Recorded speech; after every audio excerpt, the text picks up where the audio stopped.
சரவணபவ ஜோதிட ஆராய்ச்சி நிலையத்தின் சார்பாக நடக்கக்கூடிய இந்த ஜூம் மீட்டிங்கில் எனக்கு வாய்ப்பு கொடுத்ததற்கு என்னுடைய மிக நெருங்கிய நண்பரும் நெடுங்கால ஜோதிட சொந்தமுமான பரணி பாரதி அவருக்கு என்னுடைய நன்றிகளையும் வாழ்த்துக்களையும் தெரிவித்துக் கொள்கிறேன்.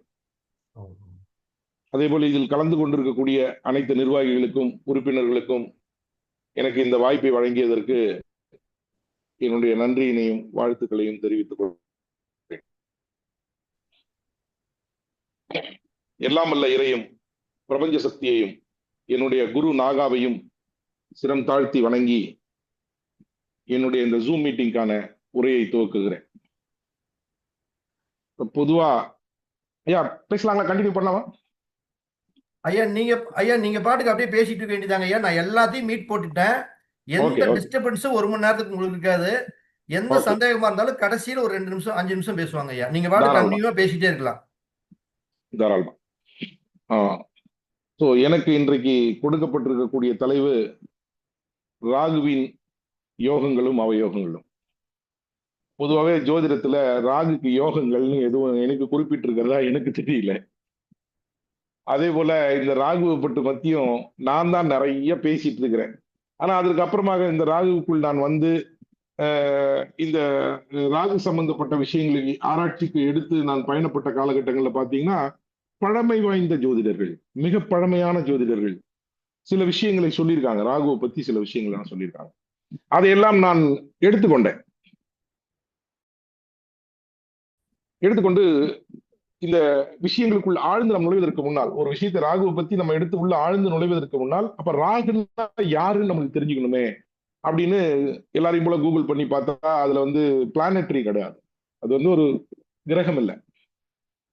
அப்ப ராகுக்கு இவ்வளவு பெரிய முக்கியத்துவம் கொடுக்குறாங்களே எதுக்கு அப்படின்னு உள்நுழைந்து பார்க்கிற பொழுது ராகுவினுடைய சூட்சுமங்களையும் ராகுவினுடைய பிரம்மாண்டத்தையும் பார்த்து மிரண்டு போனவனில் நானும் ஒருவன். அதனுடைய பிரம்மாண்டம் மிகப்பெரியது. ஆனால் அதில் ஜோதிடங்களுக்கு ஏன் யோகங்கள் கொடுக்கப்படல அப்படின்னு பாத்தீங்கன்னா, அது என்ன காரணங்களுக்காக ஒரு ராகு ஒருவேளை ரிவர்ஸோ இல்ல ராகுவினுடைய நெகட்டிவிட்டி, பொதுவாகவே வந்து எவ்வளவு நல்லது நடந்தாலும் பிரச்சனை இல்லை, நல்லதே நடக்கலனாலும் பிரச்சனை இல்லை, ஆனால் கெட்டது நடந்தால் அப்படின்னும் போது ஒரு பயம் வரும் இல்லையா? அது போலதான் ராகுவினுடைய இன்னொரு பக்கத்தை பார்த்து இவர்கள் பயந்து போய் ராகுவினுடைய நல்ல முகத்தை கொண்டு வராமல் விட்டு விட்டார்கள். அதுல கொண்டு வந்த சிலவங்களும் இந்த ராகுவினுடைய பாதிக்கப்பட்ட பாதிப்பினுடைய தன்மை மிக அதிகமாக இருந்த காரணத்தினால் அந்த நல்ல விஷயங்கள் ஈடுபடுமோ ஈடுபடாதோன்னு விட்டுட்டாங்களோ அப்படின்றது என்னுடைய சந்தேகம். ஆனால் ராகுதான் ஒரு மனிதத்தினுடைய ஜனனத்திற்கு அடித்தளமாக ஆணியாக இருப்பவன். அப்ப இந்த ராகுவை பத்தி நம்ம பார்க்கிற பொழுது நிறைய கூகுள் பண்ணா அன்னைக்கெல்லாம் கூகுள் எல்லாம் ஒண்ணும் இல்லை இல்லையா? எல்லாம் புஸ்தகங்கள் தான், எல்லாம் புஸ்தகங்கள் இல்லைன்னா குருமார்கள் எடுக்கக்கூடிய வகுப்புகள் தான். இப்ப ராகுவை பத்தி கூகுளோ இல்ல நெட்ல போய் பார்த்துட்டோம்னா அது வந்து ஒரு பிளானட்டரி இல்லை அப்படின்னா அப்ப அது என்ன அப்படின்னு பார்க்கிற பொழுது அதுக்கு ஒரு விளக்கம் கொடுக்குறாங்க அறிவியல் ரீதியாக. சூரியன் பூமியை சுற்றி வரக்கூடிய பாதை, அதாவது எர்த்தோட ஆர்பிட், சூரிய வட்ட பாதையில் பூமி சூரியனை சுற்றி வரக்கூடிய வட்டப்பாதையும் பூமி சந்திரனை சுற்றி வரக்கூடிய வட்டப்பாதையும் ஒரு இடத்துல வெட்டும் இல்லையா? அது பூமிக்கும் சூரியனுக்கும் இடையில் அந்த வெட்டுப்புள்ளி விழுந்தால் அது வந்து கேதுவாகவும், பூமிக்கு மேற்புறத்துல அதாவது செவ்வாய் அந்த பக்கம், செவ்வாய் குரு சனி அந்த பக்கம் வெளிப்புறத்தில் விழுந்தால் அது ராகுவாகவும் சொல்லப்பட்டிருக்கிறது. சரி, இதை பார்க்க முடியுமா? பார்க்க முடியல. அப்ப அதுக்கு கிரகம் இருக்கா? கிரகம் இல்லை. அப்ப அதுக்கு சொந்த வீடும் கொடுக்கல. ஏன்னா கிரகம் இல்லாதனால சொந்த வீடும் கொடுக்கல. அப்புறம் என்ன பண்ணாங்க? இது ஒரு இருள், இது ஒரு மாயை அப்படின்னு ஒரு விஷயத்தை கொடுத்தாங்க. ஏன்னா அதை நிரூபிக்கிறதுக்கு உண்டான எந்த விதமான ஆதாரங்களும் அறிவியல் ரீதியாக இதுவரை இல்லை. இப்ப இதுவே அறிவியல் ரீதியாக நம்ம கொல்லப்பட்டோம்னா ஒரு நாசா வெப்சைட்ல போய் பார்த்தா இந்த மாதிரி ஒரு ரூட் கொடுத்துருக்காங்க, இந்த மாதிரி ஒரு இடத்துல ஜாயிண்ட் ஆகுது அப்படின்னு சொல்லி கொடுத்துருக்காங்க. அது வந்து ஏதாவது டாமினேட் பண்ணுதா? இப்போ வந்து அறிவியல் ரீதியாக எடுத்துக்கொண்டாலும் சரி, இது வந்து இப்போ மார்ஸ் அப்படின்னா செவ்வாயினுடைய தன்மை, காப்பரு, ரெட் ஆக்சைடு, மெக்னீசியம், இந்த மாதிரி நிறைய விஷயங்கள் சொல்லியிருக்காங்க. அப்ப சூரியனை பத்தி பார்க்கிற பொழுது மீத்தேன் அதை பத்தி நிறைய விஷயங்கள், நிறைய கேஸ் இன்ட்ரடியூஸ் பண்றது, இந்த மாதிரி நிறைய வேதியியல் மாற்றங்கள் விஷயங்கள்லாம் சொல்லியிருக்காங்க.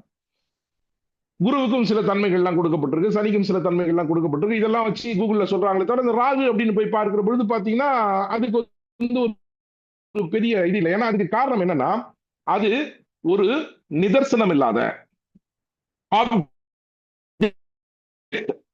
ஒரு பொருளாக இல்லாத ஒரு விஷயமாக இருக்கிறது. ஆனால் அது மிக முக்கியத்துவம் வாய்ந்ததாக சொல்லப்படுகிறது அப்படின்னு நான் இன்னும் கொஞ்சம் டெப்தா போகிற பொழுது அதுல நான் கண்டுபிடித்த எனக்கு உணர்த்திய ஒரு விஷயம். கண்டுபிடித்தன்னு சொல்ல முடியாது, இது ஏற்கனவே இருக்கிறதா. நம்ம ஒண்ணும் புதுசா போய் எங்க எடுத்துக்கலாம் வரல, இது ஏற்கனவே இருக்கிறது. நம்மளுடைய குருமார்கள், மூத்த கோமனாண்டிகள்லாம் இதுல வந்து நிறைய விஷயங்கள்லாம் சொல்லி வச்சுட்டு போயிருக்காங்க. அப்படி பார்க்கிற பொழுது ஒரு மேக்னெட்டிக் போர்சஸ், காந்தத்தன்மையும் மின்தன்மையும் இணைந்த ஒரு நிலைப்பாட்டை இந்த சுற்றுவட்ட பாதையினுடைய பூமியினுடைய சுற்றுவோம். நீங்க பூமி சுத்துதுன்னு நம்ம சாதாரணமா சொல்லிடுறோம். அது எவ்வளவு லட்சம் டன் வெயிட் கொண்ட ஒரு பொருள் ஒரு சுத்துது. சும்மா ஒரு பேப்பர் எடுங்க, பேப்பர் எடுத்து இப்படி கை அசைங்க, இந்த பேப்பர்ல ஒரு வித்தியாசம் தெரியுது இல்லையா? ஒரு கை அசைவுக்கு இந்த பேப்பர் ஒரு வித்தியாசம் தெரியுது. அப்ப பிரபஞ்சத்துல சூரியவட்ட பாதையில இவ்வளவு பெரிய ஒரு ஆப்ஜெக்டான எர்த் பூமியை சுற்றி வருகிற பொழுது தன்னைத்தானே சுற்றி கொள்ளுகிறது ஒரு முறை. அதானே ஒரு நாள் பகல்.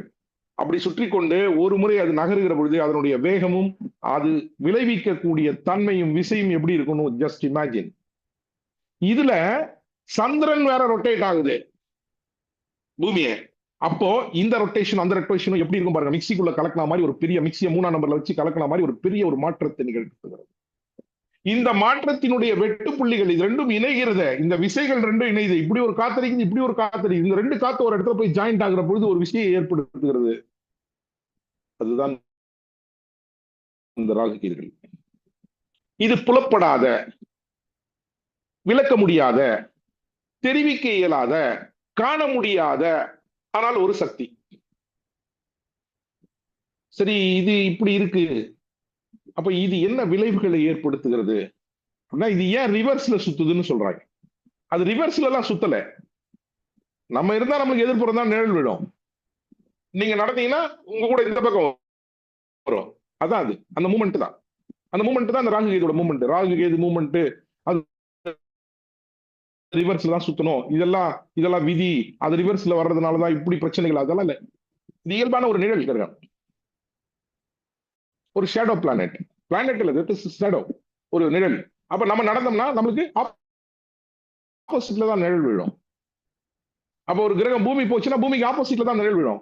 சந்திரன் போச்சுன்னா சந்திரனுக்கு ஆப்போசிட்ல தான் நிழல் விழும். அதனால இது நகருகிற பொழுது அது பின்பக்கமாக நகரும், அவ்வளவுதான். அதனாலதான் அது ரிவர்ஸ் பிளானட்னு சொல்றாங்க. அதற்கு சொந்த வீடு இல்லை. நான் சொல்ல போகக்கூடிய கருத்து இப்போ வந்து சில முரண்பட்டதாக இருக்கலாம். ஆனால் இது என்னுடைய சொந்த அனுபவம் மட்டுமே. உச்ச நீசங்கள் இல்லை. என்ன கிரகங்கள் இருக்கிறதோ அந்த கிரகங்களுக்கு எங்க சொந்த வீடு இருக்கிறதோ அந்த வீட்டினுடைய தன்மை அந்த கிரகத்தை எந்த அளவுக்கு வலுப்படுத்துகிறதோ அது உச்சம். எந்த கிரகம், எந்த அந்த ராசி மண்டலம் அந்த கிரகத்தினுடைய தன்மையை அதிகமாக பிரதிபலிக்கவில்லை என்றால் அது நீசம். ஆக இதற்கு சொந்த வீடு இல்லை, இது ஒரு பிளானட் இல்லை. அதனால இதுக்கு உச்சமும் இல்லை, நீசமும் இல்லை.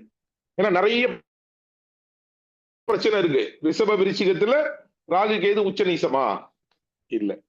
அடுத்த ஒரு பிரச்சனை, ராகுக்கு 3ஆம் பார்வையும் உண்டு, 11ஆம் பார்வையும் உண்டு.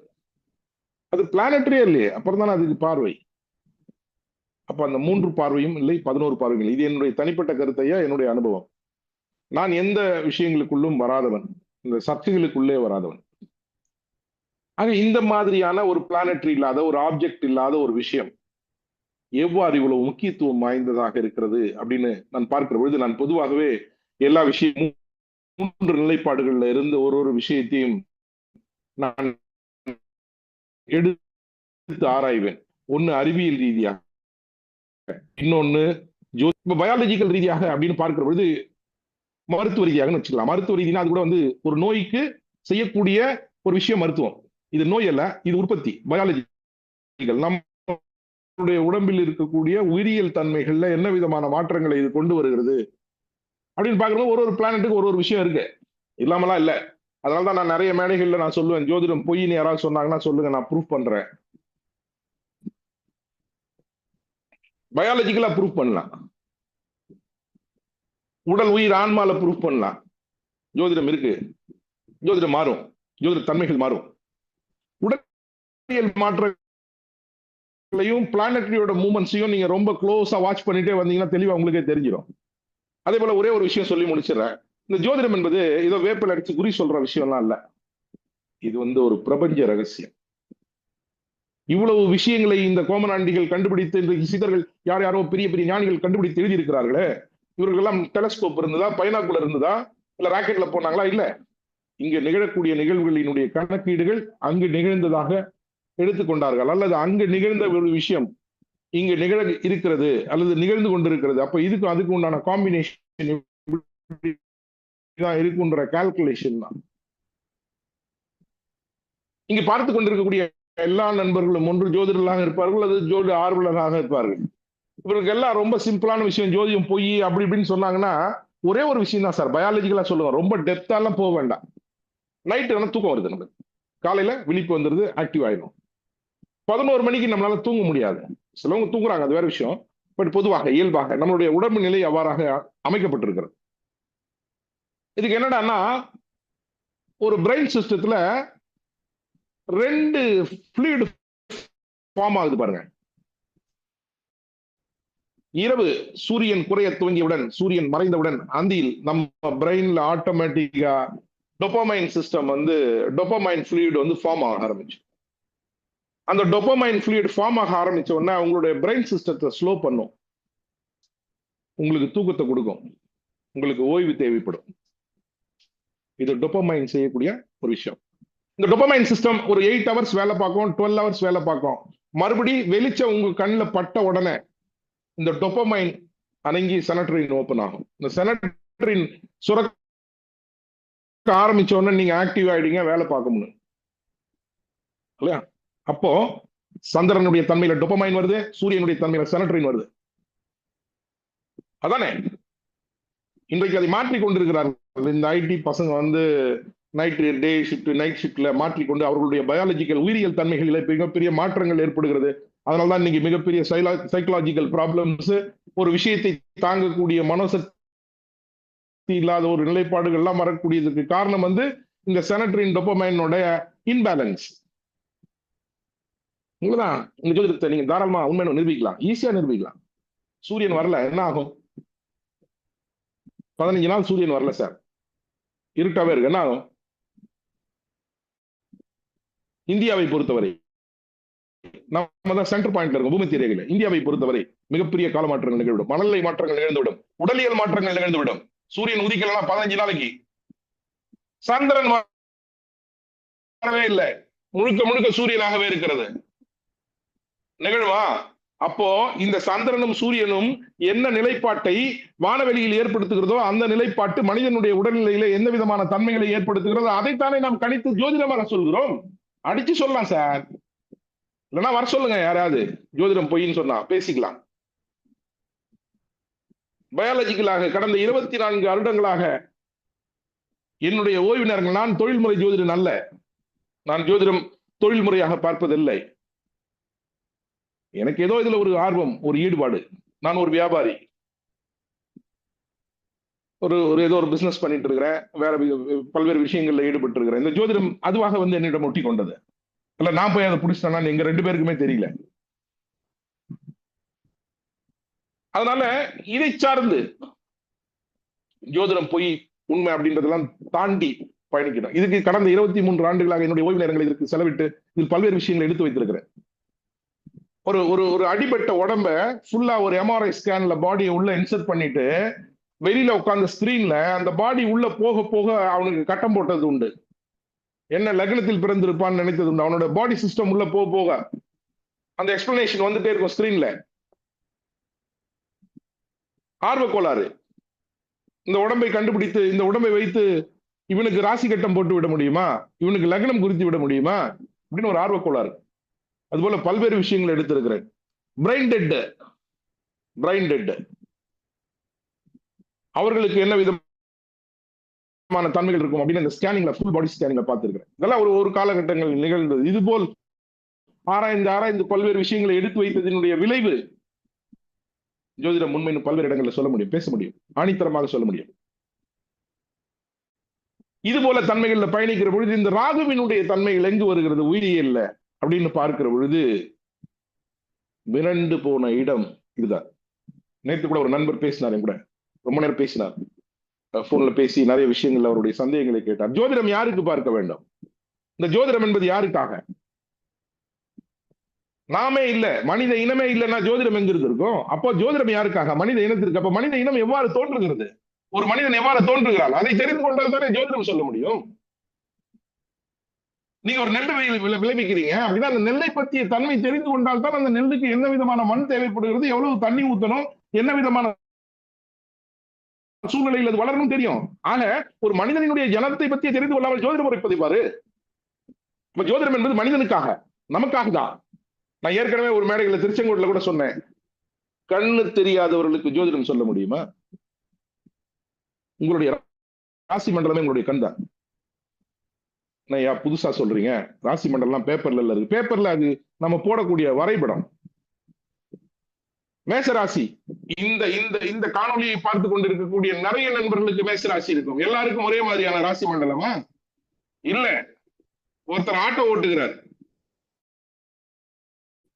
அவருக்கு இருக்கக்கூடிய மேசராசியும் ஒரு பெரிய ஐடி கம்பெனி வச்சிருக்கக்கூடிய மேசராசியும் ஒன்றா?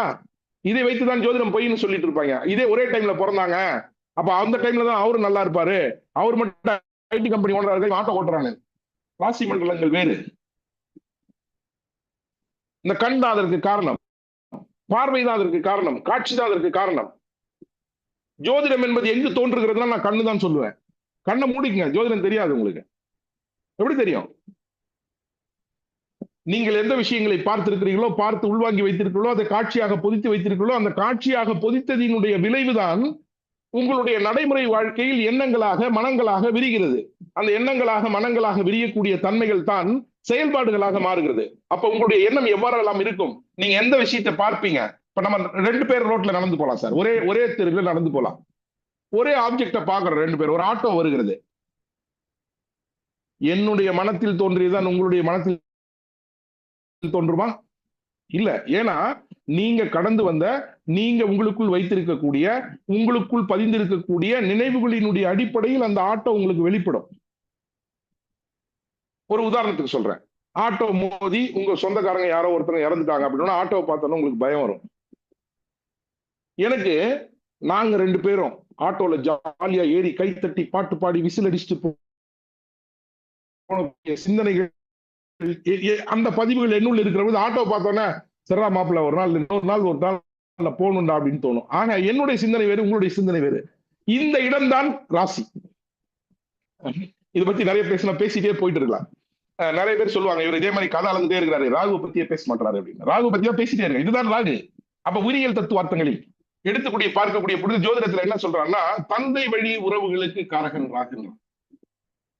இப்ப தந்தை வழி உறவுகளுக்கு காரகன் ஏன்டா சொல்றான்னு பார்த்தா டிஎன்ஏ. அப்ப டக்குன்னு எனக்கு ஒரு ஸ்ட்ரைக் ஆகுது. மெடிக்கல் அப்படின்ற ஒரு அடையாளம் இருக்கு இல்லையா, ஒரு குறியீடு. அந்த குறியீடு எடுத்து பார்க்கும்போது இப்படி 2 பாம்பு பின்னிட்டு இருக்கும், இப்படி இருக்கும். இதனடா இது ஒண்ணா இருக்குன்னு பார்த்தா அதை போய் ஒப்பிட்டு பார்க்கிற பொழுது நம்மளுடைய உயிரியல் தன்மையில் நம்மளுடைய உருவாக்கத்துல செல் அப்படின்றதான் ஒண்ணு. அந்த ஒரு செல் பல்லாயிரக்கணக்கான கோடிக்கணக்கான செல்களால் ஆனதுதான் இந்த உடம்பு. அந்த செல்லுக்குள்ள ஒண்ணு இருக்கு, chromosome, X chromosome, Y chromosome. அது 2 தான் அந்த செல்லை உருவாக்குது. அப்ப அந்த எக்ஸ் குரோமோசோம் ஒய் குரோமோசோனோட படத்தை போட்டு பார்க்கிற பொழுது அது இப்படி பின்னப்பட்ட நம்ம கோமநாண்டிகளும் நம்மளுடைய முன்னோர்களும் கோவிலில் தீர்மானிக்கப்பட்ட நாகர் சிலை போல் இருக்கிறது. இது 2ஐயும் கம்பாரிசன் பாக்குறேன், பார்த்துட்டு நாகர் சிலை மாதிரி இருக்கு இது. அப்ப குரோமோசோனுக்குள்ள போலான்னு போய் பார்க்கிற பொழுது அந்த குரோமோசோன் அதுதான் நம்மளுடைய பிறப்பிற்கு காரணமாகவும் நம்மளுடைய மூலத்திடமிருந்து தந்தையிடமிருந்து வந்தக்கூடிய விஷயங்களை அதுதான் கொண்டு வந்து சேர்க்கிறது. Y chromosome. எக்ஸ் குரோமோசோன் உங்களுடைய செக்சுவாலிட்டியை டிசைட் பண்ணும், ஆனா பெண்ணான். இப்ப இந்த ஒய் குரோமோசோன் கொஞ்சம் ஆழ்ந்து உள்ள போய் பார்க்கிற பொழுது அதுதான் டிஎன்ஏல இருந்து நமக்கு எல்லா விஷயங்களையும் கொண்டு வந்து சேர்க்கிறது. ஆக ஒரு ராகு இருந்தால்தான் அது எங்கிருந்து வருது? இந்த உருவாக்கம் எங்கிருந்து வருதுன்னு போகிறது, ஆணினுடைய விந்தணுவும் பெண்ணினுடைய கருமுட்டையும் எடுக்கிறோம், சுரோனிதமும் எடுக்கிறோம். அப்போ ஆண் என்பது இந்த விஷயங்களை உள்நுழைந்து அதுதான் வாரிசுன்னு சொல்றோம். அப்படி பார்க்கிற பொழுது பாத்தீங்கன்னா விதையாக இருக்கிறது, இதான் விதை. ஆணினுடைய தான் விதை. அப்ப பெண்ணினுடைய கருமுட்டை வளர்க்கிறது, பெனட்ரேட் பண்ணி உள்ள போகும். அணு ஒரு கருமுட்டையை பெனட்ரேட் பண்ணி உள்ள போகும். அணு பெனட்ரேட் பண்ணலனாலும் குழந்தை இல்ல, இது பெனட்ரேட்டுக்கு அலோவ் பண்ணலனாலும் குழந்தை இல்ல. ஆக ஜனனம் என்பது இந்த ராகுவும் கேதுவுமாக இருந்து, ராகு உருவாக்கத்திற்கு அடித்தளமாக அணுவாக இருந்து, அது போய் இந்த கருமுட்டையை பெனட்ரேட் பண்ணி உடைச்சு உள்ள போய் செட் ஆனாதான் அது குழந்தை. இப்ப உள்ள போய் செட் ஆனதை இதை வளர்க்கக்கூடிய தன்மையை கேது வளர்த்து கொண்டிருக்கிறான். அதனால்தான் அகம் சார்ந்த பயணம், உள்ளுக்குள் நிகழக்கூடிய நிகழ்வுகள் கேது, வெளியிலிருந்து வரக்கூடிய விஷயங்கள் ராகு. அப்படிதான் பயாலஜிக்கலா பிக்ஸ்அப் ஆகுது. இந்த போகக்கூடிய இந்த தன்மை இது ஆணாக உருவாகுமா பெண்ணாக உருவாகுமா எக்ஸ் குரோமோசோம் டிசைட் பண்ணுது உன்னை நான் எப்படி வளர்க்கணும் அப்படின்னு. இதெல்லாம் ஒரு பேசிக்கலான ஒரு விஷயம், ஒரு அடிப்படையான ஒரு விஷயம். இதுக்குள்ள இன்னும் டெப்தா போலாம். ஒரு ஜனனம் உருவாக்கக்கூடிய தன்மையில ராகு கேதுவினுடைய பங்குகளை பற்றி டெப்தாக போலாம். ஆக ராகு நம்மளுடைய மூதாதையர்களிடமிருந்து கொண்டு வரப்படக்கூடிய குணாதிசயங்கள் எல்லா விஷயங்களையும் கொண்டு வந்து சேர்த்திருக்கும். சரி, இதை பார்த்தாச்சு, இது பயாலஜிக்கலா பார்த்தாச்சு. அப்ப ராகு வந்து இதோட நின்னுல உருவாக்கம் ஆயிடுச்சுன்னு நின்னுல அப்படின்னு பார்க்கிற பொழுது அது எங்கு செயல்படுகிறது அப்படின்னா, உங்களுடைய செயலுக்கு ஆதாரமாக இருப்பது எது? எல்லாம் இருக்கணும் சார், போன் இருக்கு, நர்விக்கல் சிஸ்டம் இருக்கு, எல்லாம் இருக்கு. எல்லாம் இருந்தாலும் இந்த கையை ஆட்டுவதற்கு, இந்த கையை நான் விரிப்பதற்கு, இந்த கையை நீட்டுவதற்கு, இந்த கையை ஒரு செயல் செய்வதற்கு ஆதாரமாக இருப்பது தசை, மசில், மஸ்குலின் எனர்ஜி. அந்த மஸ்குலின் எனர்ஜி உங்களுடைய சிஸ்டமேட்டிக்ல எப்படி இருக்கணும்ன்றத அந்த அணு சொல்லும். இது ஒரு பயாலஜிக்கலா. நிறைய பேசணும்னு வச்சுக்கலாம், நிறைய பேர் என்ன சொல்றாங்க, இவர் இதை பத்தியே சொல்றாரு, பலன் சொல்றது இல்ல, அதான் முக்கியம். பலன் தான் நம்மளுக்கு முக்கியம். நான் சொல்வது போல் நாம் யாருக்கு ஜோதிடம் சொல்ல வேண்டும்? மனிதனுக்கு சொல்ல வேண்டும். அப்ப மனிதனுடைய தத்துவார்த்தங்களை நீங்கள் புரிந்து கொள்ளாமல் ஜோதிடம் கற்றுக்கொள்வது, ஜோதிடம் எப்படி வேலை செய்யும்? 5 இருந்தால் 6 இருந்தால் 8 இருந்தால் 10 இருந்தால் என்ற விதிமுறைகளுக்கு எல்லாரும் மாறுபட்ட விஷயங்களை நாம் அனுபவ ரீதியாக பார்த்து கொண்டு இருக்கிறோமே. 5 ராகு இருந்தால் புத்த தோஷம், குழந்தை இருக்குதா இல்லையா? அப்ப அதை உண்மையாக எடுத்துக்கொள்வதா? அதற்கு ஒரு மாற்று காரணங்களும் சொல்லப்பட்டிருக்கிறது ஜோதிடத்தில், மறுப்பதற்கு இல்லை. ஒரு உதாரணத்துக்கு சொல்றேன். ஆக இதனுடைய டெப்தான ஒரு விஷயங்களை தெரிந்து கொள்வதற்காக தான் சும்மா ஒரு அறிமுகம். இப்ப ஜோதிடத்துக்குள்ள வந்துடலாம். ஏன்னா இதுக்கு மேல போனா கமெண்ட் போட ஆரம்பிச்சிருவாங்க, நிறைய பேர் அப்படிதான் போடுறாங்க. இவர் வந்து இது பத்தியே பேசுறாரு, ஜோதிடத்தை பத்தி சொல்றது இல்லை. அதனால்தான் நான் ஜோதிடத்துக்குள்ள நிறைய இந்த ஜோதிட விளக்கங்களுக்குள்ள பலன்களுக்குள்ள நிறைய போறது இல்லை. ஏன்னா அந்த பலன்கள் சில இடங்கள்ல முரண்படுகிறது. அது ஒரு சர்டனிட்டியா இல்ல, ஒரு உண்மைத்தன்மையாக இல்ல, ஏதோ ஒரு இடங்கள்ல மாறுபடுகிறது. அதற்கு காரணங்களும் உண்டு. ராசி மண்டலம், அது அமர்ந்திருக்கு, கிரகம் அமர்ந்திருக்கக்கூடிய இடம், இந்த மாதிரியான பல்வேறு விஷயங்களை நாம் எடுத்துக்கொண்டால் அதை ஊர்ஜிதமாக எடுக்க முடியும். எடுக்க முடியாமலாம் இல்ல. என்ன விதமான பலனை கொடுக்கும் அப்படின்றத என்னுடைய எதிர்பார்ப்பு. ஏன்னா இன்னைக்கு வந்து எல்லாம் ரிசல்ட் ஓரியன்டா இருக்கா. மிக்சி ஓடுமா ஓடாது சார், அது மட்டும் சொல்லுங்க. அது போச்சு, இது போச்சு, பேரங்க இருக்காது, தயார் பண்ண விதம், அது கண்டுபிடிச்ச விதம், மாற்றின இதெல்லாம் தேவையில்லை. போட்டோ அரைக்கணும் சார், மிக்சி வரணும். இன்னைக்கு அப்படி ஆயிட்டோம். இந்த கால சூழல் அப்படி இருக்கிறது. அதனால நம்ம ஸ்ட்ரெயிட்டா ஜோதிடத்துக்கே வந்துருவோம். ஆனா இதுக்கு மேல போய் இந்த ராகுவை பத்தி டெப்த் ஆராய்ச்சி பண்ணோம்னா ரொம்ப விஷயம்.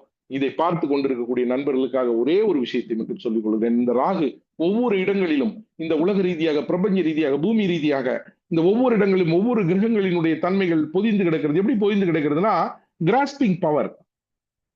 எது எதை இழுக்கும், எது எதை கவரும், அந்த மாதிரி தன்மைகள்ல நம்மளுடைய புவியியல் நிலைப்பாடுகள் அப்படி இருக்கிறது. ஒரு இடத்துல சனி அதனுடைய தன்மை எடுத்து வைத்துக்கும், அங்க பரவி கிடக்கிறது. இந்த பூமியில இருக்கக்கூடிய ஒரே விஷயங்கள் என்ன சார்? கிரகங்களுடைய தன்மைகள் தான். அதை விட்டு வேற ஏதாவது இருக்கா? இல்ல.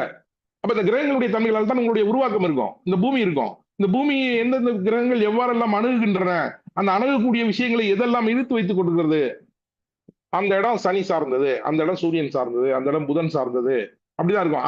அந்த ஜியோகிராபிக்கல் ஃபேக்டர்ஸுக்கு தகுந்த மாதிரி தான் நம்மளுடைய உணவு முறைகள் இருக்கும். அந்த உணவு முறைகளுக்கு தகுந்தாற் போல அந்த மனிதனுடைய செயல்பாடும் எண்ணங்களும் இருக்கும். ரொம்ப சிம்பிள். அதுல நான் பார்த்த அளவுக்கு ராகுவை பார்க்கிற பொழுது மிடில் ஈஸ்ட், மிடில் ஈஸ்ட்ல இருக்கக்கூடிய கல்ஃப் ஏரியால இருக்கக்கூடிய தன்மைகள்ல ராகு மிக அற்புதமாக வேலை செய்கிறது. அதுல பாசிட்டிவான எனர்ஜி சிஸ்டம் அப்படின்னா யூதர்கள் ஜூஸ் அவங்க வந்து ஹைலி பாசிட்டிவ். 89 நோபல் பரிசுகள் வாங்கிய ஒரே இனம். இன்றைக்கு நாம் பார்த்து கொண்டிருக்கக்கூடிய இந்த லைட்டு, ஃபேனு, மொபைல் போன் எல்லா இன்றைக்கு இருக்கக்கூடிய மின்சாதனங்களினுடைய தன்மை அவர்களிடமிருந்து பிறந்ததே. ஜூஸ் தான் அதெல்லாம் கண்டுபிடித்தது. இன்றைக்கு அமெரிக்காவினுடைய ஒட்டுமொத்த பொருளாதாரம், ஏன் உலக அளவினுடைய பொருளாதாரத்தை தீர்மானிக்கக்கூடியவர்கள் யூதர்களே. Highly intellectual personalities.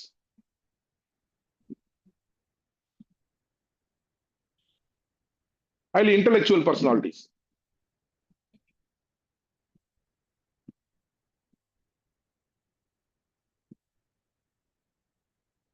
அதுக்கு அடுத்து ஒரு விஷயங்களை பார்க்கும்போது இந்த நெகட்டிவிட்டி அப்படின்னு போகிற பொழுது இது சவுதி அரேபியா இந்த மாதிரியான இடங்களுக்கு வந்துருது. சவுதி அரேபியா, துபாய், அல்லமன் இந்த மாதிரி நாடுகளுக்கு வந்து விடுகிறது. இது கொஞ்சம் நெகட்டிவிட்டியா இருக்கு. அப்ப இவர்களுடைய குணாதிசயங்களும் அவருடைய வீடியோ திரும்பிக்கிட்டீங்கன்னா அப்படியே ஏதோ ஒரு கால் வந்தா திரும்பிக்குதுங்க. சரி சரி சரி சரி ஒரே நிமிஷம். இல்ல அப்படியே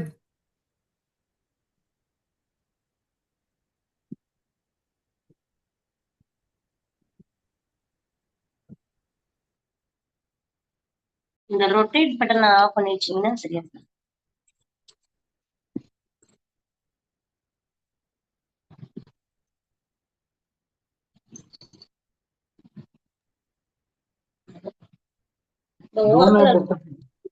இப்போ ஓகேவா? இல்லண்ணா இன்னும் இல்ல. இது இந்த சைடுல இப்போ ஓகே. இப்போ இருக்கிற கண்டிஷன் ஓகே.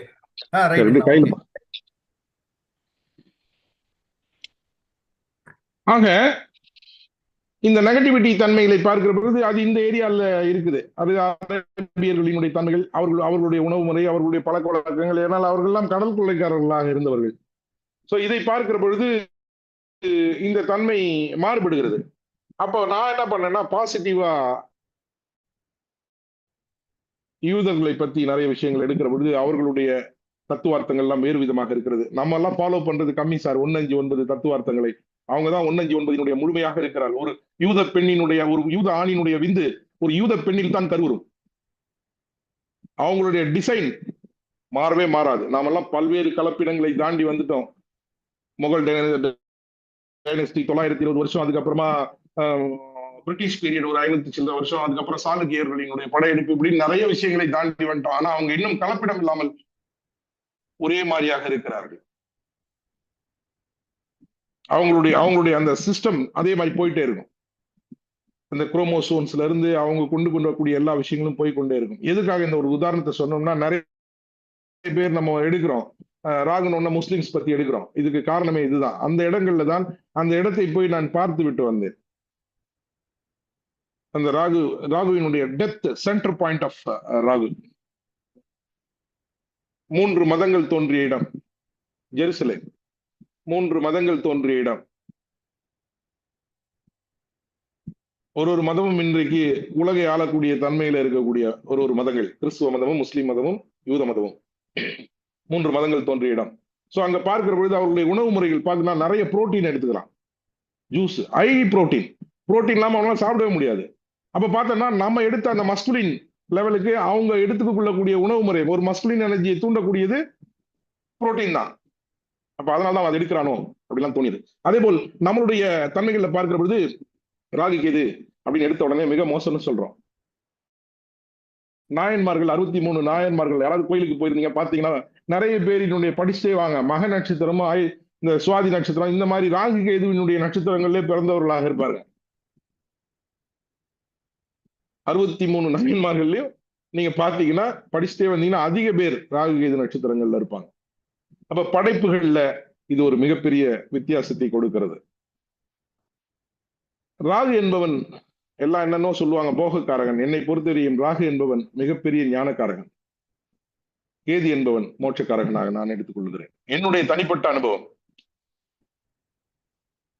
அப்படி பார்க்கிற பொழுது ராகு என்ன பண்றாங்க அப்படின்னு டெப்தா பார்க்கிற பொழுது, இப்ப நான் சொன்னேன் இல்லையா, மஸ்குலின் எனர்ஜின்னு சொல்லிட்டேன். அது ஒரு தசை வலிமைன்னு சொல்லிட்டேன். அப்போ தசை வேறு, வலிமை வேறு.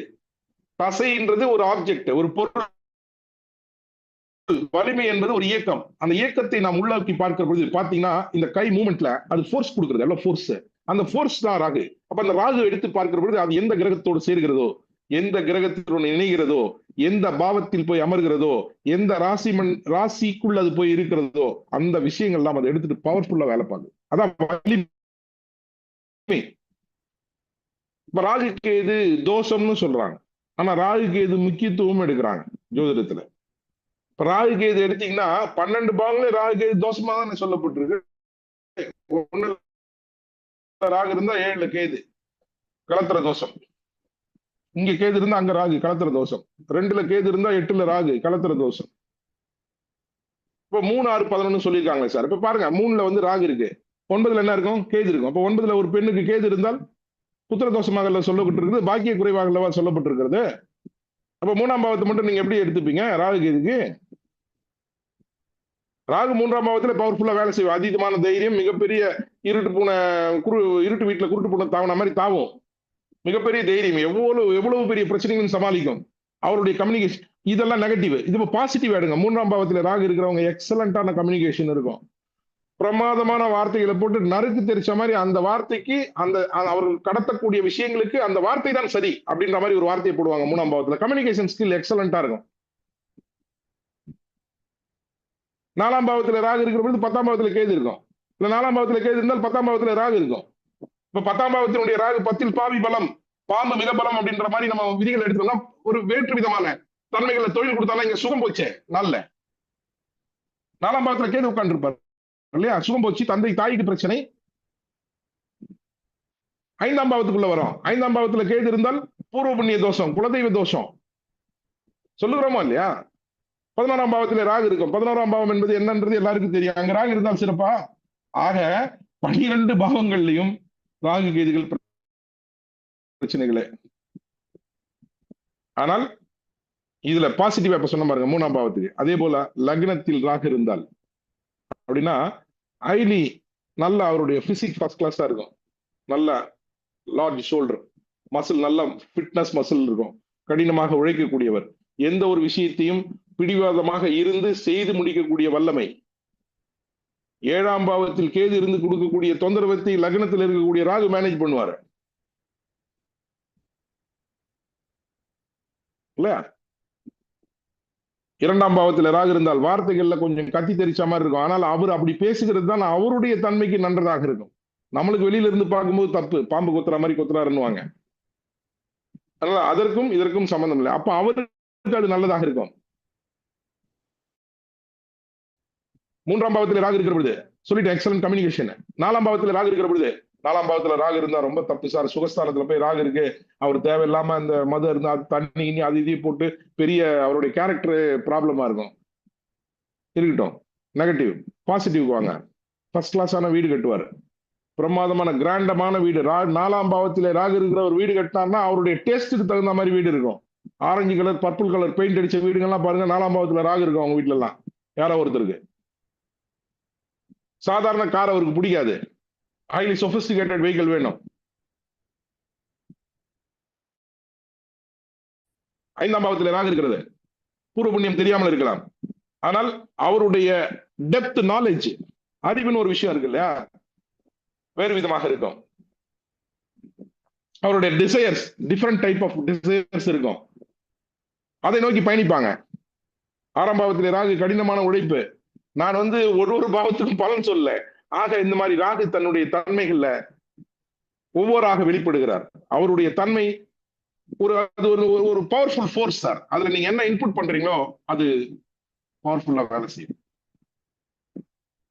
பிளானட்டரி காம்பினேஷன்ல பாருங்க, ராகு தனித்து இருந்தால் ஒரு மாதிரியான செயல்பாடு, ராகு கிரகங்களுடன் இணைந்து இருந்தால் ஒரு மாதிரியான செயல்பாடு. ஆக ராகு எந்த கிரகத்தோடு இணைந்து இருக்கிறது அப்படின்றத முடிவெடுக்கும் பலன் சொல்லுகிற பொழுது. புதன் Rahu sir highly intellectual personalities. நிறைய PhD ஸ்காலர் புதன் ராகுல இருப்பாங்க. அவனுக்கு படிப்பறிவே இல்லை.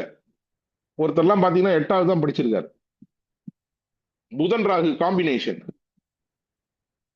இந்த ரோபோட்டிக் நடந்து போற மாதிரி ஒரு ஃபேக்டரியில வந்து பொருள்களை எடுக்கக்கூடிய ஒரு சின்ன ரோபோ தயார் பண்றார்.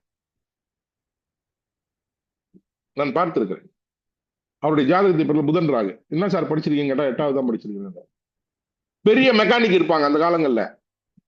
யாராலும் சரி பண்ண முடியும் சார், சின்னதா சார் இந்த வட்டில இந்த பெண்டை லேசா உரைச்சு தேய்ச்சி போடுங்க சார். புதன் ராகு காம்பினேஷன் அவனுக்கு கிளாரிட்டி தெரியும்.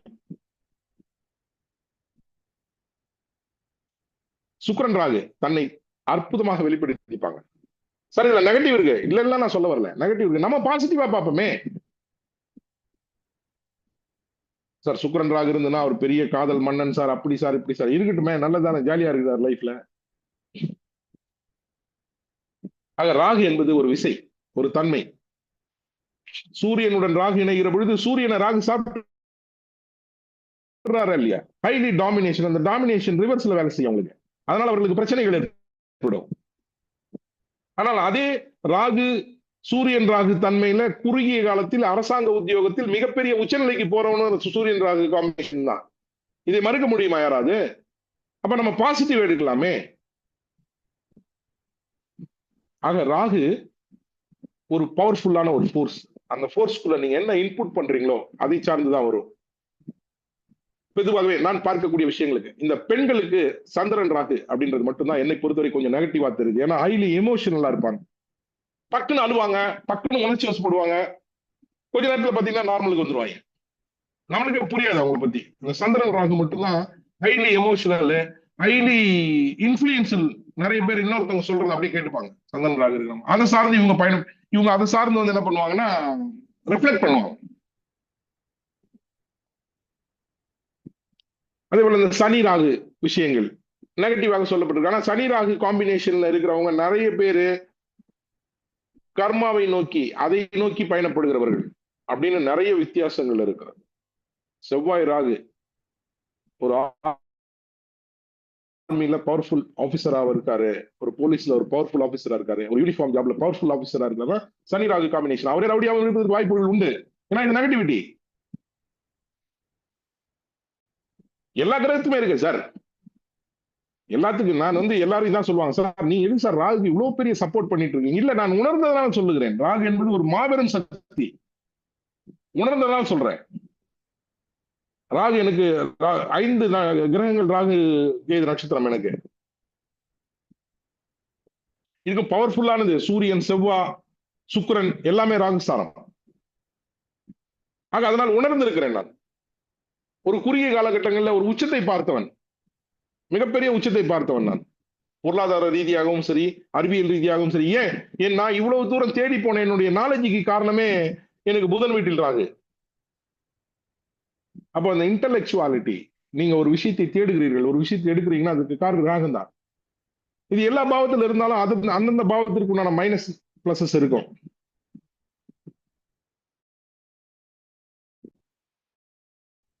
அதை வந்து தவிர்க்கிறதுக்கு இல்ல, அது அப்படித்தானே இருக்கும். ஒரு பிளானட்டரி இருந்தா நீங்க அப்படிதான் இருக்கிறீங்கன்னா உங்களுடைய தன்மை அப்படிதான் இருக்கும். அதுல எப்படி நம்ம சார் பாசிட்டிவ் எடுக்கிறது? சரி, இப்போ நேர பலன் சொல்றதுக்கு வந்துடலாம். இப்போ வந்து என்னன்னா ஒரு ஜாதகத்துல ராகு திசை நடக்கிறது. அவர் கேட்கிறார் வந்து நம்ம இடத்துல, ராகு வந்து சார் எப்படி சார் பவர்ஃபுல்? எனக்கு வந்து பாத்தீங்கன்னா 100 ஜாதகத்துல 94 ஜாதகம் 95 ஜாதகம் ராகு திசை ஜாதகமா தான் வரும் டெய்லி. இப்ப ராகு திசை, ஆனால் நான் இதுவரை நான் பார்த்த இத்தனை 1000 ஜாதகங்கள்ல, இத்தனை ஆண்டுகளாக நான் பார்த்த ஜாதகங்கள்ல, என்னிடம் வந்த ஜாதகங்கள்ல ராகு திசை நடக்கக்கூடிய ஜாதகங்களுக்கு நான் சொல்லிய பலனோ அல்லது அவர்களுக்கு நிகழ்ந்த விஷயங்களோ எதுவுமே நெகட்டிவா இல்ல. ஒரு மேபி ஒரு ரொம்ப ரொம்ப மினிமைஸா இருந்தோம்னா ஒரு 10 ஜாதகங்கள் இருக்கலாம். அந்த 10 ஜாதகங்களும் வந்து மிகப்பெரிய வித்தியாசமான ஜாதகங்கள். ஜெனட்டிக்கல்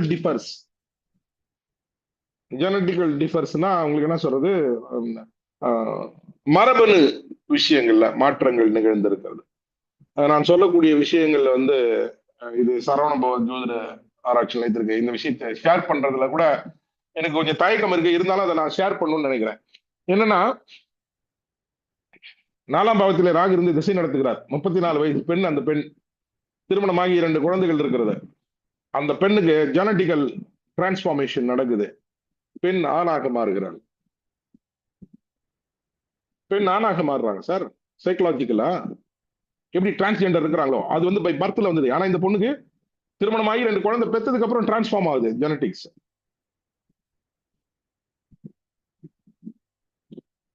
அந்த 4ஆம் பாவத்து ராகு திசை நடந்து கொண்டே இருக்கிற பொழுது அந்த பெண் அவருடைய கணவரை விவாகரத்து செய்துவிட்டு குழந்தைகளை விட்டுவிட்டு இன்னொரு பெண்ணை திருமணம் செய்து கொள்கிறாள். இதெல்லாம் நாம ஏற்றுக்கொள்ள முடியாத விஷயம். இது இந்தியாவில் நடந்ததான இந்தியாவில் நடந்தது, இங்க நடந்தா தமிழ்நாட்டில் நடந்தது. அந்த ஜாதகம் என்னிடத்திலே வந்தது. எனக்கு ஏன் சார் இப்படி நடந்தது அப்படின்னு பார்க்கிறோம். நான் ஒரு ஐடென்டிபிகேஷன் பண்ணேன். துலா லக்னம் 4ஆம் பாவத்துல மகரத்துல ராகு நின்று திசை நடத்துகிறார். பார்க்கிற பொழுது அது சூரியனுடைய 4ஆம் பாதத்துல அமர்ந்திருந்தது உத்திராட நட்சத்திரத்துல. அப்போ ஏதோ ஜெனட்டிக்கல் டிஃபர்ஸ் இருக்கு அப்படின்னு நான் சொன்ன உடனே அந்த அம்மா ஆமா இந்த மாதிரி இருக்குது அப்படின்னு சொன்னாங்க.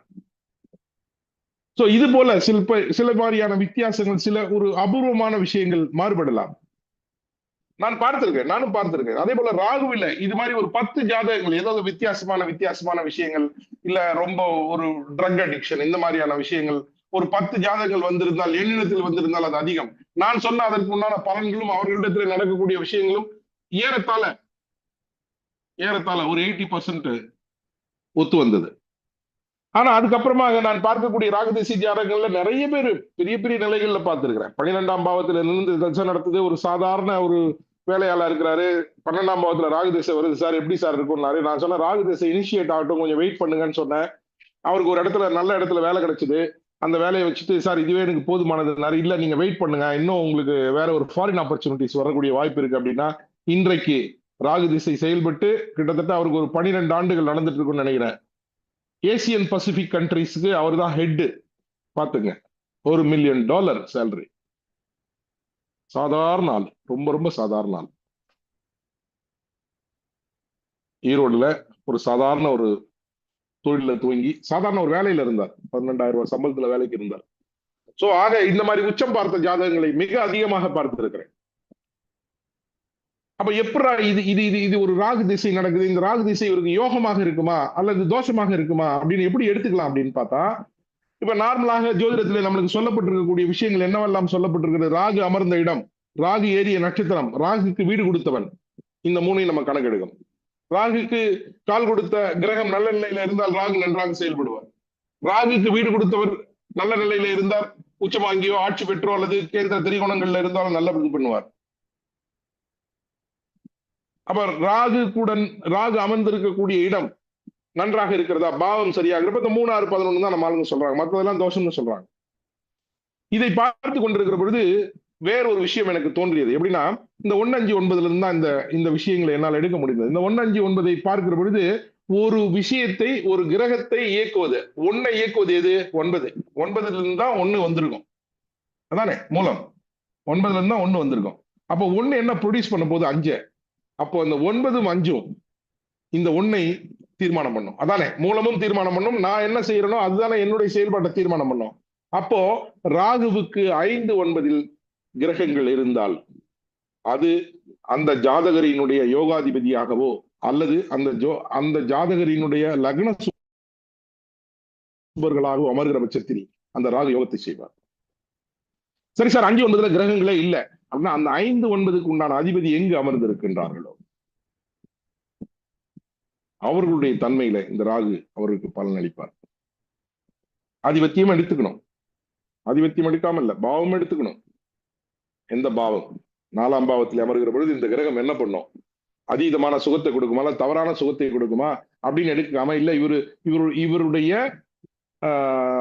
அந்த இந்த வண்டி வாகன வசதி, இவருடைய இந்த மாதிரியான சுகங்கள்ல வேறு விதமான தன்மைகளை கொடுக்குமா? அவர் நார்மலா ஒரு மாருதி 800 கார் வாங்குறதுக்கு விரும்ப மாட்டார். 4ஆம் இடத்துல ராகு இருக்கிறது. அட்லீஸ்ட் ஒரு கியா காரன்ஸ் வேணும் அவருக்கு, இல்ல கியா சோனட் வேணும். கொஞ்சம் வலுவாக இருந்துச்சுன்னா எடுத்த உடனே ஸ்ட்ரெயிட்டா பென்ஸுக்கு போயிடுவாங்க, எல்லாம் BMW போயிடுவாங்க கார் வாங்கும்போது. அவருக்கு அந்த கெப்பாசிட்டி இருக்கா, அதை மெயின்டைன், அதெல்லாம் 2வது வாங்கணும், அவ்வளவுதான். வீடு கட்டணும், பெரிய அளவுல வீடு கட்டணும். சும்மா சின்ன வீடுலாம் ஒத்துக்கா சார், அதுக்கு பேசாம இருக்கலாம் சார், கொஞ்சம் காசு சேர்த்து சின்ன லோன் வாங்கி கொஞ்சம் பெருசா கட்டலாம் சார். சும்மா சார் ஒரு 2 பெட்ரூம் வீடு சார், ஒரு 600, 700 ஸ்கொயர் ஃபீட் அப்படி இருக்கிற வீட்டுக்குள்ள கூட நீங்க போனீங்கன்னா அங்கு வைத்திருக்கக்கூடிய பொருள்களும் அந்த அலங்கார பொருள்களும் அவருடைய 4ஆம் பாவத்தை சொல்லிவிடும் ராகுவை பற்றி. ராகு திசையில வீடு கட்டுறவர்களுடைய நிலைப்பாடு ராகு திசையிலே தொழில் செய்பவர்களுடைய நிலைப்பாடு 10ஆம் பாவத்திலே கிரகம் அமர்ந்து 2ஆம் பாவத்திலே அவருக்கு 10க்கு 5 2 தானே. அப்ப 10 2ஆம் பாவத்திலே கிரகம் 10 11 12 1 2 5ஆம் பாவம். 2ஆம் பாவத்திலே கிரகம் நல்ல யோகாதிபதிகள் அமர்ந்து ராகு திசை நடக்கிறது. வெளிநாடு சம்பந்தப்பட்டு, வெளி ஊர் சம்பந்தப்பட்டு, தொலை தூரம் சம்பந்தப்பட்டு ஒரு வித்தியாசமான ஒரு தொழில தன்னை ஈடுபடுத்திப்பார், அல்லது அந்த தொழிலே அவருக்கு வந்து அமையும். ஆக 5 9 அதிபதிகளை நீங்க எடுங்க. இது என்னுடைய தனிப்பட்ட அனுபவம். இதை வந்து நான் உங்களுடைய நான் இதெல்லாம் வச்சுட்டு ஒண்ணுமே பண்ண போறது இல்லை சார். அதனால வந்து என்னன்னா, இது எனக்கு தெரிந்த விஷயங்கள் நான் உடனே ஷேர் பண்றேன். இது சூட்சமா எல்லாம் வச்சுக்கிறதுக்கு நமக்கு தெரியாது. அது மாதிரி பழக்கம் எனக்கு இல்லை. ஏன்னா எனக்கு இது வந்து என்னுடைய வாழ்வாதாரத்துக்கான ஒரு விஷயமாக நான் எடுத்துக்கொள்ளலை. இது ஏதோ என்னுடைய குரு நாகா எனக்கு வழங்கிய ஒரு விஷயம். அதனால அதை வந்து கடத்துவதற்கு ஓடுகிற தண்ணீர் பாறையாக இருந்து எனக்கு தெரிந்த விஷயங்களை கடத்தி கொண்டிருக்கிறேன், அவ்வளவுதான். அப்ப அந்த 5ஆம் பாவம் 9ஆம் பாவத்தினுடைய அதிபதிகள், அந்த 5ஆம் பாவத்துல 9ஆம் பாவத்துல நல்ல கிரகங்கள் அமர்ந்து, லக்ன யோகர்கள் அமர்ந்து, யோகாதிபதிகள் அமர்ந்து ராகு திசை நடக்கிற பொழுது மிகப்பெரிய யோகத்தை கொடுத்து விடுவார். அதே போல சனி ராகு காம்பினேஷன்ஸ்ல பார்க்கிற பொழுது அது கொஞ்சம் மைனஸ் தான் சொல்லும். ஆனா இருந்தால் கூட சில ஆட்கள் அதுல பெரிய ஆன்மீக சிந்தனைகள்ல மிகப்பெரிய அளவுல போயிருக்காங்க. அவருடைய மூலத்தை தேடி கண்டுபிடிப்பதற்கு உண்டான பயணங்கள்லாம் அதுல நிகழ்ந்திருக்கிறது. சனி ராகு காம்பினேஷன் கடுமையான உழைப்பாளிகள், மிக கடுமையான உழைப்பு. அவருடைய உழைப்பை போட்டு போட்டு போட்டு அவனுடைய டெவலப்மெண்ட்ஸ் வந்துட்டே இருக்கும் சனி ராகு. ஆனா அதுல கொஞ்சம் நெகட்டிவிட்டியும் நிறைய வருது, மறுப்பதற்கு இல்லை. ஆனா நம்ம பாசிட்டிவான விஷயங்களை எடுத்துக்கலாம். அப்ப இது போல கிரக காம்பினேஷன் இந்த 5 9 நிலைப்பாடுகளை எடுத்து நாம் பலன் முறைக்கிற பொழுது அது மிகச் சரியாக வருகிறது. ஒன்று. இரண்டாவதாக, இப்போ பொதுவா வரும்போது என்ன கேட்பாங்கன்னா, சார் நான் ராகு திசையில எப்படி சேஃபா இருந்துக்கலாம், என்ன பிரச்சனை வராம இருந்துக்கலாம் அப்படின்னு பார்க்கிற பொழுது நெகட்டிவ் ஆஸ்பெக்ட்ஸ், நான் இப்ப கூட ஒரு வீடியோ போட்டிருக்கேன், ராகு திசையில் இதை செய்யாதீர்கள்னு போட்டிருக்கேன். ராகு என்ன பண்ணுன்னா ரொம்ப பாஸ்டா இருக்கா, அதனால வந்து குறுகிய காலத்துல பணம் சம்பாதிக்கக்கூடிய தன்மைகள்ல அது ஆட்களை கொண்டு வந்து நம்ம கிட்ட சேர்க்கும். எப்படிப்பட்ட ஆட்களை வந்து கொண்டு வந்து சேர்க்கும்? ஃபர்ஸ்ட் அவன் ஆரம்பிக்கிறதே ஷேர் மார்க்கெட்னுவான். மியூச்சுவல் ஃபண்ட் ஷேர் மார்க்கெட்டுக்குள்ள கை போயிட்டானா ராகு அவன் மண்டக்குள்ள ஏறிச்சுன்னு அர்த்தம். சார் 8 5 இதெல்லாம் பொதுவாக சொல்லப்பட்டிருக்கு. 8 5 ராகு இருந்து திசை நடத்தினால் ஷேர் மார்க்கெட்ல பணம் வரும், யாரோ ஒருத்தவங்க சொல்லியிருக்காங்க. ஆனா அப்படி கூட இல்ல. அந்த 8 5க்கு 5 9 யோகாதிபதிகள் அமருகிற பொழுது அதை கொடுக்கும். ஆனா பொதுவாகவே ஷேர் மார்க்கெட்ல என்னுடைய அனுபவங்களுக்கு, நான் வியாபார ரீதியாக பல்வேறு நாடுகளுக்கு பயணப்பட்டவன், நான் வந்து ஒரு 65 கண்ட்ரிக்கு கன்சல்டன்டா இருந்தவன்.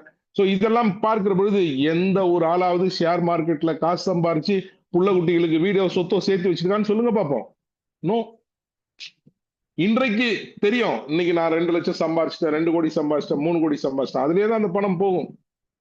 யாராவது ஷேர் மார்க்கெட்ல சம்பாரிச்சு இதை பார்க்கக்கூடிய, இந்த காணொலியை பார்க்கக்கூடியவர்கள் யாராவது ஷேர் மார்க்கெட்ல சம்பாரிச்சு அவன் புள்ள குட்டிக்கு சொத்து சேர்த்து வச்சிருக்கான், அவன் பிள்ளைக்கு நல்ல விதமான தொழில் சேர்த்து வச்சிருக்கான், இல்ல அவருடைய மனைவிக்கு நல்ல விதமான வீடு கட்டி கொடுத்துருக்கான், கார் வாங்கி கொடுத்துருக்கான், சொல்லுங்க பார்ப்போம்.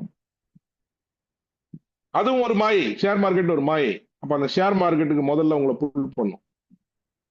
குறுகிய காலத்தில் சம்பாதிக்கக்கூடிய விஷயங்கள், லாட்டரி வாங்க சொல்லுவாங்க.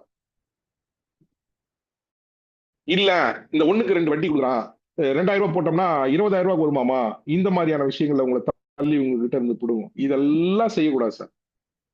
இதுக்கு மேல்பட்டு ஒண்ணு இருக்கு, இந்த சதுரங்க வேட்டை மாதிரி, அதெல்லாம் பார்த்திருக்கேன், அதெல்லாம் வந்திருக்காங்க நம்மகிட்ட. ரைஸ் புல்லிங், இரிடியம்னுவா. ஏதாவது சொல்ல வரீங்களா? ஏதாவது நான் பேசுறது தவறா?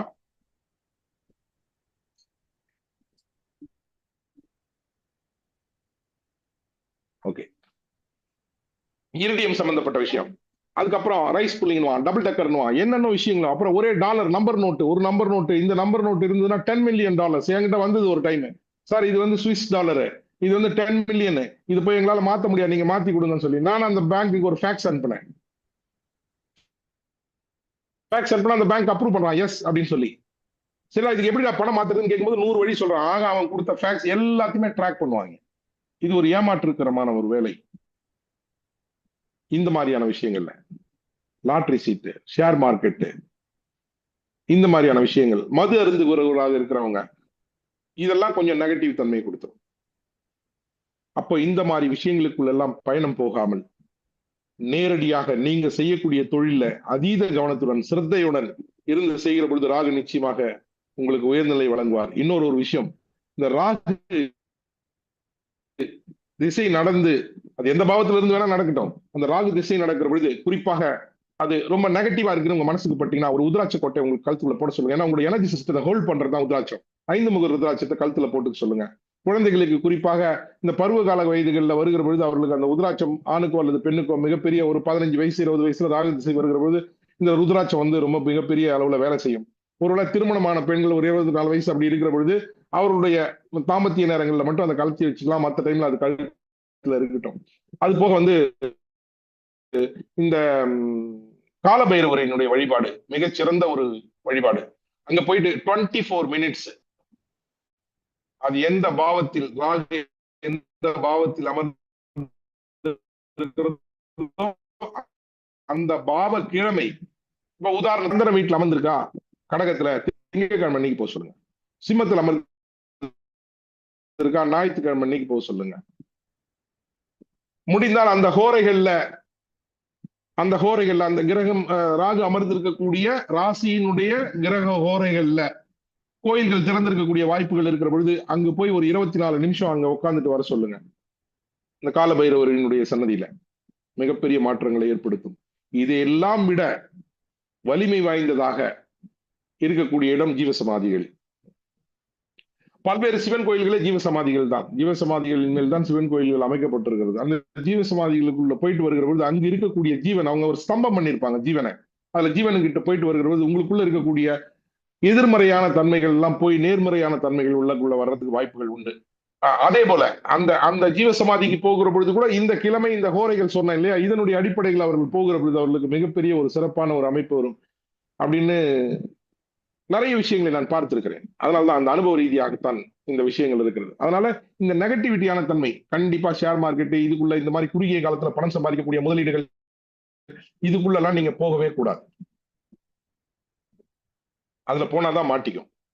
யாரோ ஒருத்தருக்கு ராகு திசை நடக்கும்போது அதுல போய் பணம் வந்துதாமா சொல்லுவாங்க. ஆனா பொதுவாகவே என்னுடைய அனுபவங்கள்ல ராகுல இது மாதிரியான விஷயங்களுக்குள் போய் மாட்டியவர்கள் தான் மிகப்பெரிய வேதனையில் மாட்டிக் கொள்கிறார்கள். எதா இருந்தாலும் சரி, நெகட்டிவ் விஷயங்களே வேண்டாம். திருமணமானவர்கள் மாற்று பாலினத்தோட ஒரு கனெக்டிவிட்டி வருதுன்னா நீங்க அலர்ட் ஆயிடணும். ராகு திசை நமக்கு நடக்குது, பிரச்சனை உண்டு பண்ண அலர்ட் ஆயிடணும். மது அருந்துகிறவர்கள் அலர்ட் ஆயிடணும். வேண்டாம், நம்ம கொஞ்சம் நிறுத்தி வச்சுக்கலாம், இல்ல ஸ்லோ பண்ணிடலாம், ஏதோ ஒண்ணு பண்ணுங்க. ஷேர் மார்க்கெட் இல்ல சார் வேண்டாம், நான் வேலை செஞ்சுட்டு இருக்கிறது இன்னும் ஒரு 2 மணி நேரம் எக்ஸ்ட்ரா வேலை செய்யறேன், அதுக்கு உண்டான வருமானம் போதுன்னு சொல்லுங்க. இந்த 2 மணி நேரம் வேலைக்குள்ள உங்களுடைய பாசிட்டிவிட்டி போகிற பொழுது ராகு உங்களை அதை பூஸ்டப் பண்ணுவான். 2 மணி நேரம் வேலையை 10 மணி நேரம் வேலை கொடுப்பான், இல்ல 2 மணி நேரம் வேலைக்கு 10 மணி நேரம் சம்பளத்தை கொண்டு வந்து கொடுப்பான். அந்த 2 மணி நேரம் நீங்க எக்ஸ்ட்ரா உழைக்கக்கூடிய உழைப்புல உங்களுக்கு இருக்கக்கூடிய எஃபிஷியன்ஸை இன்க்ரீஸ் பண்ணி கொடுப்பான். இல்ல அதற்குண்டான வாய்ப்புகளை அதிகப்படுத்தி கொடுப்பான். நீங்க ஒரு இடத்துல வேலை பார்த்துருக்கீங்க, ஒரு ஆட்டோமொபைல் இண்டஸ்ட்ரியில வேலை பார்க்குறீங்க, ஒரு 2 மணி நேரம் எக்ஸ்ட்ரா ஒர்க் பண்ணீங்கன்னா அந்த 2 மணி நேரத்துடைய உழைப்பு உங்களுக்கு அடுத்த ப்ரமோஷனுக்கு உங்களுக்கு கொண்டு போய் சேர்க்கும், அல்லது வெளிநாடு வேலை வாய்ப்புகள் கிடைக்கும். வியாபாரம் பார்த்துட்டு இருக்கேன் சார், அதீதமான வியாபாரம் போடுங்க, கான்சன்ட்ரேஷன் அதுல போடுங்க. 11 மணிக்கு போறீங்களா, 8:30 மணிக்கு போங்க வேலையா ஆபீஸ்க்கு, 9 மணிக்கு போங்க ஆபீஸ்க்கு. நிறைய சிந்தனைகள் தோணும், இம்ப்ளிமெண்டேட் பண்ணுங்க. வியாபாரத்துல உங்களுக்கு அதீதமான விஷயங்களை கொண்டு வந்து சேர்க்கும். அதுபோல ராகுல நீங்க என்ன விஷயம், ராகு வந்து ஒரு ரோல் கோஸ்டர் மாதிரி சார். நீங்க என்ன போடுறீங்களோ அதை வச்சு அது சுத்தம், ஸ்பீடா சுத்தம், பெருசா சுத்தம், உயரமா சுத்தம், பயங்கரமா சுத்தம். அப்ப நம்ம பாசிட்டிவ் போட்டோம்னா அது பாசிட்டிவ் பறந்து போயிட்டே தானே இருக்கும். அதுபோல ராகுவில் நீங்கள் ராகு திசை நடக்கிறவர்களுக்கு பாசிட்டிவான விஷயங்களை நிறைய இன்புட் பண்ணுங்க. சார் ராகு வந்துச்சா சார், அது நடந்தது எதுவும் நடக்காது சார். அப்புறம் குறிப்பாக இன்னொன்றை சொல்லிக்கொள்ள விரும்புகிறேன். சந்திரன் ராகு பெண்களுக்கு காம்பினேஷனாக இருந்து ராகுக்கு எடுத்த உடனே என்ன சொல்றோம், துர்கைக்கு போக சொல்லுவோம். எலுமிச்சம்பழ விளக்கு போடுங்க, துர்கை அம்மனுக்கு போங்க, துர்கை தான் ராகுக்கு ரெமெடின்னு நம்ம சொல்லியிருக்காங்க. அப்ப அந்த ராகுக்கு நீங்கள் போகிற பொழுது சந்திரன் ராகு காம்பினேஷன் பெண்களுக்கு இருந்து துர்கை வழிபாட்டில் ஈடுபட்டால் மறுபடியும் அது உங்களை மேலதான் எமோஷன்னு மேலதான் உங்களுக்கு அழுத்தத்தை கொடுக்கும். அதனால சந்திரன் ராகு இருக்கக்கூடிய பெண்கள் மட்டும் அமைதியான தெய்வம், காமாட்சி அம்மன், மாரியம்மன், இந்த மாதிரியான அமைதியான தெய்வங்களுக்கு போகிற பொழுது உங்களுடைய மனசு கொஞ்சம் சாந்தப்படும், உங்களுடைய டிப்ரெஷன் கொஞ்சம் குறையும். நீங்க மறுபடியும் சந்திரன் ராகு இருக்குன்னு சொல்லி அதுக்கு பரிகாரமா வந்து நீங்க வந்து ராகு காலத்துல போய் துர்கைக்கு விளக்கு போடுன்னு சொன்னீங்கன்னா அதுல இன்னும் நிறைய பேசலாம், டைம் இல்ல. அசிட்டிக் ஆல்கலிக் பிரச்சனை எல்லாம் வந்துடும். ஏன்னா எலுமிச்சம்பழம் வந்து ஃபுல் அண்ட் ஃபுல் அசிட்டிக், அவங்களுக்கு அந்த அசிட்டிக் தான் பிரச்சனையே, சந்திரன் ராகு தான் பிரச்சனையே. அப்ப இன்னும் அதை மேம்படுத்தி விடும். ஆனா சந்திரன் ராகு அமைப்பு இருக்கக்கூடிய பெண்களுக்கு மட்டும் அமைதியான தெய்வம் அங்காளம்மன், மாரியம்மன், காமாட்சி அம்மன், இந்த மாதிரி அமைதியான தெய்வங்களுக்கு போய் அங்க கூட போய் நீங்க தீபம் போடுங்க, ஒன்றும் பிரச்சனை இல்லை. போடுகிற பொழுது அவர்களுடைய தன்மை மட்டுப்படும். நண்பர்களே, இந்த குறுகிய நேரங்களில எனக்கு தெரிந்த ராகு சம்பந்தப்பட்ட விஷயங்களை உங்களிடம் பகிர்ந்திருக்கிறேன். இது பத்தி ஏதாவது கேள்வி கேட்கணும்னா கேட்கலாம். ஏன்னா ஏற்கனவே ராகு பத்தி நிறைய பேசி நானுமே சொல்றேன், ராகு நான் வெளில வந்துடலாம் அப்படின்னா எல்லாம் மறுபடியும் பிடிச்சி ராகு கிட்டே நம்மளை போட்டுறாங்க. அது நம்மளை சாப்பிடுதான், நான் ராகு சாப்பிட்றேன்னா எனக்கே தெரியல. பட் இருந்தாலும் ஒரு நல்ல விதமான விஷயங்களை பகிர்ந்து கொள்வதில் ஒரு மிகப்பெரிய ஆனந்தம் எனக்கு.